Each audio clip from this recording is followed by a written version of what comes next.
प्रिय छात्रों, एक बार पुनः आपका हिंदी की ऑनलाइन कक्षाओं में स्वागत है। आपने इससे पहले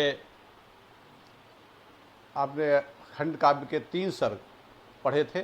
तीनों सर्गों से संबंधित क्षेपक भी आपने पढ़े हैं और उसमें जो खास बिंदु थे उन पर आपने प्रकाश डाला है, उसको नोट भी किया होगा। इसी क्रम में चौथा सर्ग, 5वां सर्ग, उसका सारांश, उसके क्षेपक और साथ ही में उद्देश्य आज हम इसी वीडियो में कवर करेंगे। अंत तक देखते हुए चलें और समझते हुए चलें। चौथे सर्ग में राजश्री शासिका तो बन जाती है कन्नौज की, लेकिन वो नाम के लिए। वो राज्य की शासिका है, लेकिन शासिका होने के साथ साथ भी वो मन से बहुत दुखी है। पति की मृत्यु हो जाने के बाद उसका मन राज्य, शासन और संसार, माया, मोह, धन दौलत सबसे अलग हट गया है। वह सब कुछ छोड़ करके और गेरुए वस्त्र धारण करके, भगवा वस्त्र धारण करके, और वो भिक्षुणी बनना चाहती है। अर्थात बौद्ध धर्म में भिक्षुक और भिक्षुणी ये सन्यासी के रूप में हुआ करते हैं। तो वो भिक्षुणी बनना चाहती है और वह राज्यवर्धन से सन्यास ग्रहण करने की आज्ञा मांगती है। हर्षवर्धन के पास में वो सन्यास ग्रहण करने की अनुमति मांगने जाती है। तो हर्षवर्धन उसे बहुत समझाते हैं। बहुत अंदर से भाव विह्वल हैं हर्षवर्धन, बहुत समझाते हैं। वो बड़े दुखी भी हैं और कहते हैं कि तुम तो मन से सन्यासिनी ही हो, आप तो राजसी, आप तो मन से सन्यासिनी ही हैं। यदि तुम गेरुए वस्त्र ही धारण करना चाहती हो तो अपने वचनानुसार मैं भी तुम्हारे साथ सन्यास ले लूंगा। हर्षवर्धन त्याग और समर्पण की प्रतिमूर्ति है। उन्होंने पहले ही कर दिया था कि हम अपनी बहन के साथ, हम भी उसी के साथ रहूंगा और सन्यास के रूप में रहूंगा। तो वो कह रहे हैं कि मैं अपने वचन के अनुसार तुम्हारे साथ मैं भी सन्यास ले लूंगा। ऐसा परस्पर वार्तालाप उनका चल ही रहा होता है। तब तक दिवाकर मित्र जो वन में आश्रम बना के रहते थे, वो आचार्य दिवाकर मित्र जो है आकर के उन्हें समझाते हैं कि वास्तव में आप दोनों भाई बहन मन से सन्यासी हैं, आपका मन सन्यासी ही तो है और तन से बढ़कर के मन की सन्यास भाव है। किंतु आज देश की रक्षा एवं सेवा सन्यास ग्रहण करने से अधिक महत्वपूर्ण है। उन्होंने देश और समाज की रक्षा का महत्व लोगों को बताया कि आज देश की रक्षा एवं सेवा सन्यास ग्रहण करने से अधिक महत्वपूर्ण है। उन्होंने विवेकानंद का उदाहरण दिया होगा, भगिनी निवेदिता का उदाहरण दिया होगा, तमाम समाज सुधारकों का उदाहरण दिया होगा कि लोग समाज सेवा करते करते पूरा जीवन उन्होंने लगा दिया। सन्यास से बढ़कर के जो सामाजिक सेवा करता है, देश की सेवा करता है, देशभक्त का अधिक योगदान है। वो अपने साथ साथ देश का भी उद्धार करता है। ऐसे उन्होंने उपदेश उन दोनों को दिए हैं दिवाकर मित्र ने। तो दिवाकर मित्र के समझाने पर दोनों सन्यास का विचार त्याग देते हैं। हर्षवर्धन और राजश्री दोनों भाई बहन देश सेवा में लग जाते हैं और उनकी देश सेवा, त्याग, परोपकार, दानशीलता के लिए उनका व्यक्तित्व स्मरण किया जाता है, जिसको हम आगे चरित्र के रूप में पढ़ेंगे। सदा दोनों समझते हैं जगत को पंथशाला। उनके मन पर प्रभाव पड़ गया है दिवाकर मित्र की उपदेशों का। दोनों ने सन्यास की भाव को त्याग करके दोनों ही देश और समाज के कार्य में लग पड़ते हैं। सदा दोनों समझते हैं जगत को पंथशाला। सारे संसार को ही उन्होंने अपना पथ मान लिया है। पृथक हो पर उभय ने नित्य शुभ सद्धर्म पाला। सारे माया मोह से अलग होकर के उन्होंने नित्य शुभ सद्धर्म पाला। उन्होंने शुभ श्रेष्ठ धर्म का पालन करना प्रारंभ कर दिया कि हमारा जीवन का धर्म क्या है। श्रमण जैसे उभय संसार सेवा के व्रती हैं। और वो सन्यासी के रूप में दोनों, उभय माने दोनों, संसार सेवा का व्रत उन्होंने ले लिया है। प्रवर्तक शांति जीवन मुक्ति के दोनों यति हैं, और शांति और जीवन मुक्ति के ऐसा लगता है जैसे वो प्रवर्तक हों, जैसे उन्होंने भी ये शांति और सद्भावना के भाव उत्पन्न किए हों, ऐसा प्रतीत होता है कि ये है एक सारे राष्ट्र को प्रभुता तुम्हारी। और खुद राजसी के मन में भाव आते हैं अपने भाई को देख करके कि ये है एक सारे राष्ट्र को प्रभुता तुम्हारी, कि आपकी जो प्रभुता है, आपका जो अधिकार है, आपका जो शक्ति है, वो सारे राष्ट्र को एक बनाएगी। रहे भारत सदा स्वाधीन, भारत जो है सदैव स्वाधीन रहे, ये हमारी निष्ठा है, यही हमारी श्रद्धा है, ऐसा राजसी स्वयं कहती है। तो दोनों ही स्वाधीनता के पोषक थे, दोनों ही स्वाधीनता के पुजारी थे। इस प्रकार के जो क्षेपक हैं आप लोग अपने सारांशों के साथ डालते हुए चलें तो निश्चित रूप से सारांश की गरिमा बढ़ जाएगी और सारांश आपका लेखनीय और पठनीय होगा। आगे देखें।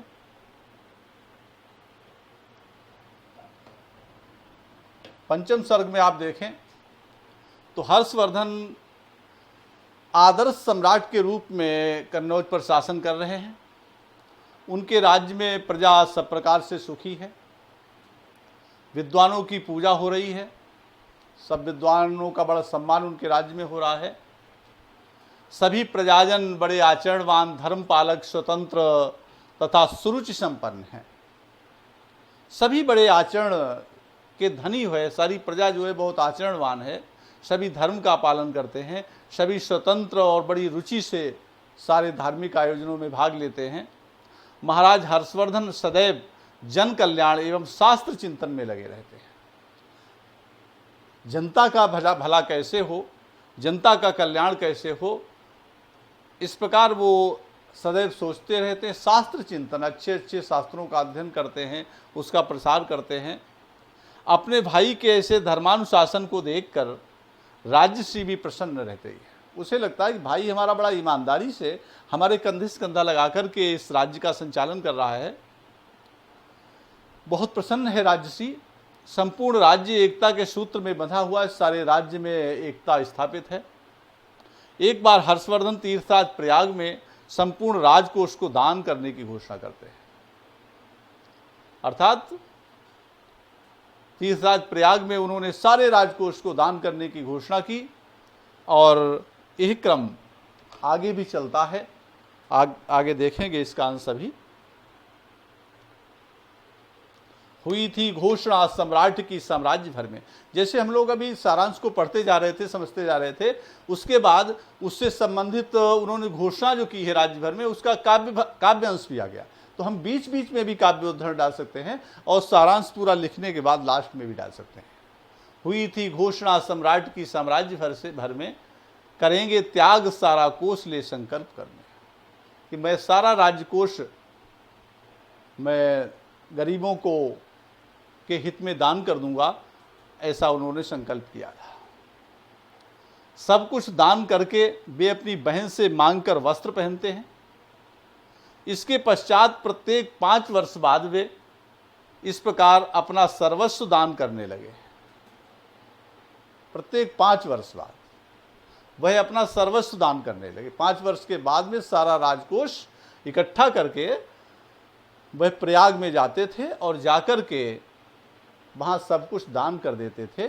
जैसे कि बादल सारे जल को एकत्र करता है और एकत्र करने के बाद में जहाँ प्यासी धरती माता को देखता वहीं पर सारे जल को उड़ेल देता है और रिक्त होकर के पुनः जलम संचयार्थम, अब फिर जल संचय करने के लिए बादल जैसे लौट जाता है, वैसे ही वह मेघाइव बादलों के समान धन संचयार्थम राजधानी प्रत्यागच्छत, अपनी राजधानी को लौट जाते थे। इसी प्रकार एक बार नहीं कई बार प्रत्येक 5 वर्ष बाद वे अपना सर्वस्व दान करने लगे। इस दान को वो प्रजा ऋण से मुक्ति का नाम देते हैं।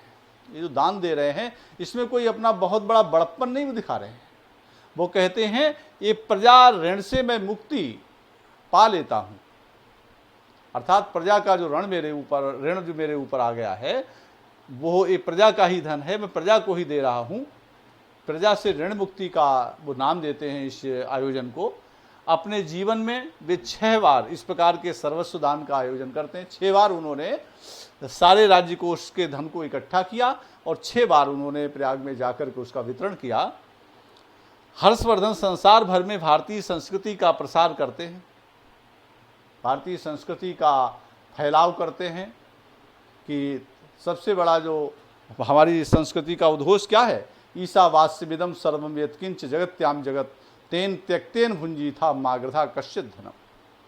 ये सारा संसार जो है, जो कुछ संसार में उत्पन्न है, इसमें ईश्वर का व्यास है, इसलिए इसके किसी भी अंश को त्याग पूर्वक ग्रहण करो, किसी के धन का लालच मत करो। इस प्रकार की हमारी संस्कृति कहती भी है। तो उन्होंने उसका पालन किया, उसका प्रसार सब जगह किया, जनता का धन जनता को दिया, इसमें अपना कोई बड़प्पन नहीं माना। इस प्रकार कर्तव्य परायणता, त्याग, परोपकार, परमवीर महाराज हर्षवर्धन का शासन सब प्रकार से सुखकर और कल्याणकारी सिद्ध हुआ है। उनमें इस सारे त्याग, समर्पण, वीरता, स्वाधीनता, आस्तिकता, देश सेवा, वीरता, चक्रवर्ती सम्राट, ये सारे गुण उनके अंदर व्याप्त हैं, जिनको हम लोग आगे पढ़ेंगे भी। तो पूरा ध्यान से समझते हुए चलिए, इसका स्क्रीनशॉट भी आप लेते हुए चलें, अंत तक समझते हुए चलें।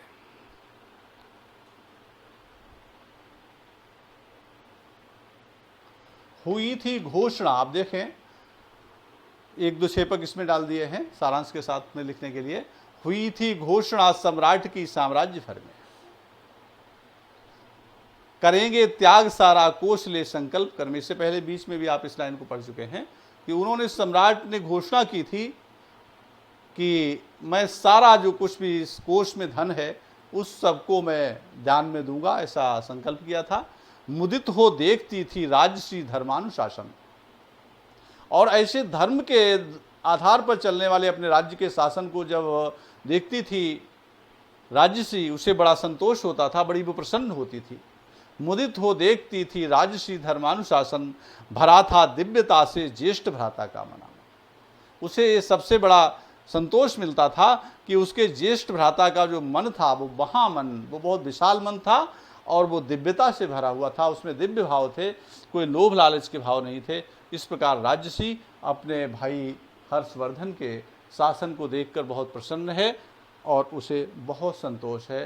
पूरा खंड काव्य त्याग की भावना से, परोपकार की भावना से, संगठन कौशल से भरा हुआ है और बहुत ही उदाहरणीय है, पठनीय है। सभी के हृदयों में संवेदना और करुणा के भाव जागृत करने में कवि बहुत ही सिद्ध हुआ है।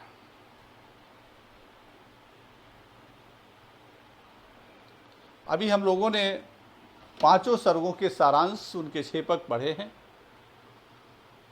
अब आप देख रहे होंगे कि खंड काव्य का उद्देश्य भी है। किसी भी खंड काव्य का सारांश लिखने को आवश्यकता है। कभी कभी एक खंड वाइज, प्रथम सर्ग, द्वितीय सर्ग का सारांश या तृतीय सर्ग का सारांश या ऐसे पूछा जाता है। कभी कभी संपूर्ण त्यागपति खंड काव्य की कथा वस्तु अपने शब्दों में लिखिए, ऐसा भी पूछा जाता है।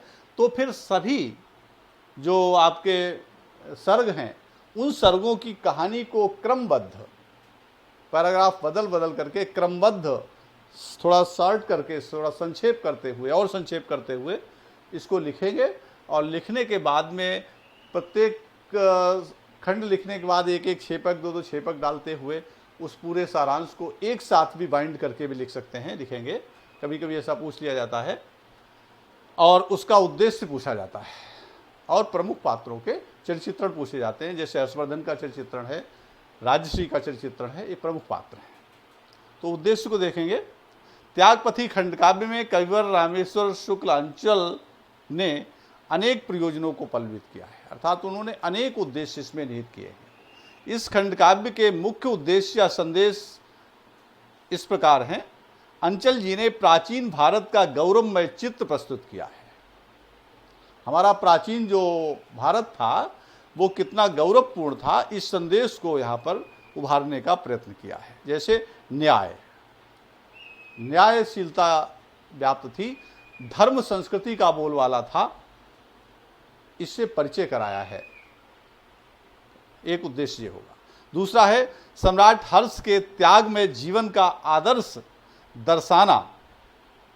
सम्राट हर्षवर्धन के जो आचरण में कौन कौन से भाव थे उसको उन्होंने इसमें बताया है। जैसे त्याग में जीवन है, आस्तिकता है, वीरता है, देशभक्ति है, अजय योद्धा है, चक्रवर्ती सम्राट होना है, करुणा है, संवेदना के भाव हैं। ये सब हर्षवर्धन के चरित्र के माध्यम से बताने का प्रयत्न किया है। तो हर्ष के त्याग में जीवन का सरलता का आदर्श प्रजा के सामने उपस्थित किया है। एक भाव है, इसी में आगे देखेंगे और ऊपर बढ़ जाएं। तीसरे में देखेंगे खंड काव्य का उद्देश्य मानवीय गुणों की स्थापना करना भी है। लोगों के अंदर मानवीय गुण विकसित हों, जैसे स्नेह, उदारता, विनम्रता। ये क्या है? ये मानवीय संवेदना, करुणा, ये सब क्या है? मानवीय संवेदना, मानवीय गुण हैं। तो इन मानवीय गुणों की स्थापना हो, ये भी खंड काव्य का उद्देश्य है। चौथा देखें, राष्ट्र प्रेम की भावना का विकास, जैसे देश की एकता, ये राष्ट्रीय भावना है, उसकी रक्षा के लिए हर समय तत्पर रहना, ये क्या है? ये हमारी राष्ट्र की भावना है। हमारे सारे सैनिक आप देख रहे हैं कि सीमाओं पर कैसे अपने प्राणों की बाजी लगा करके अपने देश की रक्षा करते हैं। मानवता का प्रसार का संदेश दिया है, जिससे हिंसा रुके, अहिंसा बढ़े और मानवता का उत्पीड़न ना हो, मानवता का प्रसार हो। यानी हम अपने आप भी जिए हैं और दूसरे को भी जीने दें। वही मनुष्य है कि जो मनुष्य के लिए जिए, वही मनुष्य है कि जो मनुष्य के लिए और मानवता का कल्याण करे, मनुष्य को भी जीने दे, सहयोग करें, सबके साथ लगें, मानवता की रक्षा करें, सबका संगठन करें, एक दूसरे के वैर विरोध को दूर करने का प्रयत्न करें। ये सब हमारे खंड काव्य के उद्देश्य हैं। आपने पूरा खंड काव्य ध्यान से पूरा पढ़ा है, अंत तक इसको समझते हुए चलिए। मित्रों में शेयर करिए, चैनल को सब्सक्राइब करिए और ध्यान से समझते हुए चलिए। अगले जो वीडियो होगा उसमें हम लोग इसके चरित्र को पढ़ेंगे। धन्यवाद।